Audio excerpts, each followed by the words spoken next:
फिल्मों में देख के और सोशल मीडिया पे देख के लोग नए नए तरीके इस्तेमाल करते हैं और जो शातिर लोग हैं वो अपने अपने फन में एक्सपर्ट होते हैं। सौरव हत्याकांड मामले में मुस्कान और उसका आशिक जो है वो सलाखों के पीछे है। पुलिस लगातार मामले की तफ्तीश कर रही है।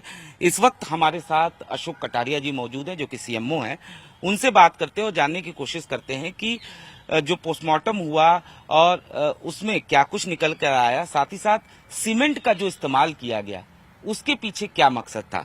सर, आपसे समझना चाहेंगे, निश्चित तौर पर बॉडी के टुकड़े किए गए थे, सीमेंट के इस्तेमाल के पीछे की वजह क्या थी, क्या लग रही है आपको? जैसा आपने बताया कि वो जैसे संज्ञान में भी आया है कि वो बॉडी को पार्ट्स में डिवाइड करके फिर किसी बड़े प्लास्टिक के कंटेनर में रख के फिर उसके ऊपर सीमेंट और ये सब मलबे का इस्तेमाल किया गया था दबाने के लिए। तो उसके पीछे मकसद यही रहा होगा कि उसको डिकम्पोज किया जाए अंदर और फिर जैसे मौका मिले उनको कहीं डिस्पोज किया जाए वो पूरा कंटेनर। क्या सर आपको ये लगता है सीमेंट के इस्तेमाल से बॉडी जो है वो गल जाती है, कुछ ऐसा चीजें आप लोगों को?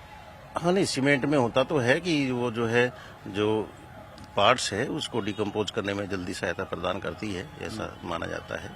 अच्छा सर, पोस्टमार्टम भी हुआ तो पोस्टमार्टम में मौत की वजह क्या कुछ सामने आई? शॉक एंड हेमरेज बताया जा रहा है। नहीं, अभी मेरे समक्ष पोस्टमार्टम रिपोर्ट नहीं आई है। जैसे ही पोस्टमार्टम रिपोर्ट आती है तो उसके विस्तृत रूप से बताया जा सकता है।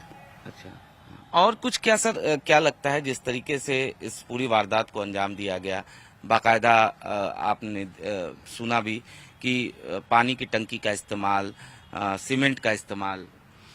हाँ, नहीं, वो ये आम आदमी कैसे कर सकता है बिना सर्च किए, बिना? हाँ, नहीं, उनकी मानसिकता जैसी भी रही होगी, लेकिन आजकल लोग सब टीवी में फिल्मों में देख के और सोशल मीडिया पे देख के लोग नए नए तरीके इस्तेमाल करते हैं और जो शातिर लोग हैं वो अपने अपने फन में एक्सपर्ट होते हैं। जैसे हम अपने डॉक्टरी के क्षेत्र में एक्सपर्ट है, वो शातिर लोग, गुनाहगार लोग अपने फन में एक्सपर्ट होना चाहते हैं और वो नई नई चीजें रिसर्च करते रहते हैं। तो उसी के तहत उन्होंने कुछ इस तरह से कहीं देखा होगा, सुना होगा, तब किया होगा। जैसा कि इन्वेस्टिगेशन के दौरान सामने आया कि इन लोगों ने पहले उसे दवा दी जिससे वो बेहोश हो गया, उसके बाद मर्डर हुआ। तो ऐसी स्थिति में जो मौत की वजह होती है वो क्या कुछ सामने आता है?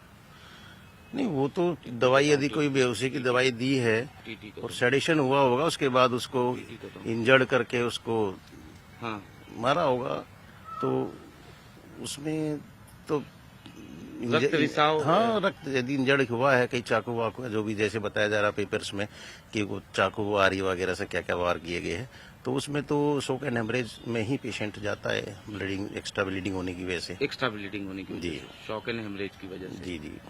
तो सर, निश्चित तौर पर ऐसी वारदात, एक तरीके से एक पत्नी जो कि अपने पति की हत्या करती है और इसके लिए उस अपने प्रेमी को वो इसके साथ शामिल, ऐसी वारदात और इस तरीके से बॉडी के टुकड़े आपने इससे पहले कभी? नहीं, मैंने तो कभी ऐसा किया नहीं पोस्टमार्टम और देखा भी नहीं है, लेकिन यह कि क्या कंडीशन रही, कौन कल्प्रिट है, दोषी कौन है, ये तो सब जांच में ही पता लगेगा कि वो टुकड़े उन्होंने किए थे या कैसे किए थे, उन्होंने सहमति दी है क्या है, तो वो तो जांच का विषय है। इस बारे में मैं ज्यादा कहना उचित नहीं है। धन्यवाद सर। तो ये थे अशोक कटारिया जी, इनका साफ तौर पे ये कहना है कि ऐसी स्थिति में जो मौत की वजह होती है वो कहीं ना कहीं शॉक एंड हेमरेज यानी रक्त का ज्यादा निकल जाना मौत की वजह होती है। फिलहाल पुलिस पूरे मामले की तफ्तीश कर रही है। मुस्कान ने कत्ल की प्लानिंग करने के बाद चाकू जो है वो पास के ही शारदा रोड के एक बर्तन स्टोर से खरीदा था, ऐसा उसने पुलिस को बताया। जिसके बाद पुलिस की टीम जो है इसी सिंघल जी बर्तन वाले स्टोर पर पहुंची थी। यहाँ पुलिस ने बातचीत भी की। हालांकि जाहिर तौर पे चाकू की जो डेट उसने बताई, उस डेट का सीसीटीवी फुटेज जो है वो अवेलेबल नहीं है, लेकिन पुलिस की टीम यहाँ पर आई थी। पुलिस ने बाकायदा इनसे चाकू जो है वो चेक किया और ये इस तरीके के चाकू का बाकायदा पुलिस जो है वो फोटो भी अपने साथ लेकर गई है।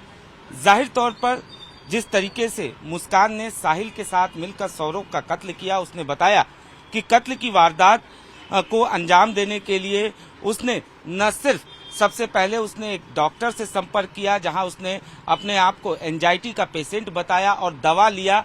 उसी दवा का इस्तेमाल उसने सौरव को बेहोश करने के लिए इस्तेमाल किया। उसके बाद उसने कत्ल करने के लिए चाकू भी खरीदा था। इस वक्त हम सिंगल जी बर्तन वाले स्टोर पे मौजूद हैं, इनसे बात करते हैं।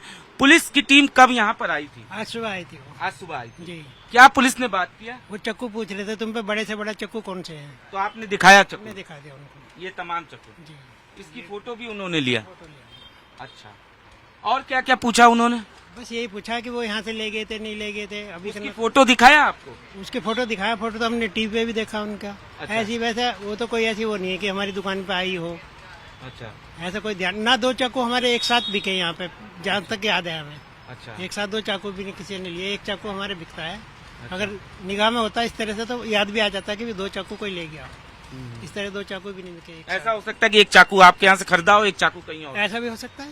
ऐसा नहीं हो सकता। सीसीटीवी कैमरे भी आपकी दुकान पे लगे हैं, तो इसकी फुटेज को क्या उन्होंने वो देखा? ये 6 तारीख के बाद की फुटेज है। उसके पहले वो हो जाती है इसकी अच्छा, ये 6 मार्च के बाद की फुटेज है। फुटेज है इसमें।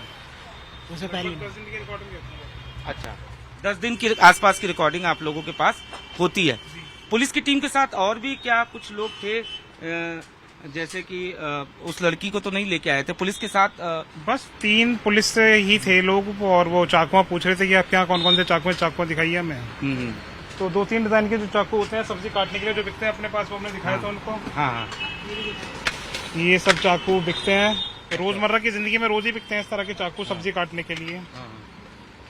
एक ये फ्रूट नाइफ के नाम से आता है, तो इसका फोटो लिया उन्होंने कि हाँ ये वाला चाकू की फोटो हमें चाहिए। अच्छा, सबसे बड़ा चाकू आपके पास यही है? हाँ, इस तरह के होते हैं। मतलब इस चाकू से बॉडी तो नहीं काटी जा सकती ना? हमारे हिसाब से तो ये चाकू के देखिए पैक पर लिखा था फ्रूट नाइफ है इसका नाम। बाकी किसी देखिए कौन कुछ भी क्या चीज को क्या हथियार बना रहा है कह नहीं सकते हैं। हमारे यहाँ तो फ्रूट नाइफ, वेजिटेबल नाइफ बिकते हैं सारे के सारे। ये इस तरह का जो चाकू का फोटो लिया है, फ्रूट नाइफ इस पर लिखा आता है पैकेट पर इसके। ये पैकिंग आती है इसकी, और ये चॉपिंग बोर्ड पे चलता है हमारे यहाँ तो सब्जी काटने के लिए। मेन की ये सब्जी काटने के लिए चॉपिंग बोर्ड आते हैं लकड़ी के। इसका हैंडल टूट जाएगा अगर बहुत हार्ड चीज पर इसको हम काटेंगे तो इस तरह से काटने के चॉपिंग में काम आती हैं सब्जियां, टमाटर, प्याज, खीरा, मूली, फ्रूट्स। तो इसी में चलते हैं जी चाकू हमारे तो। इससे किसी का कत्ल तो किया जा सकता है चाकू?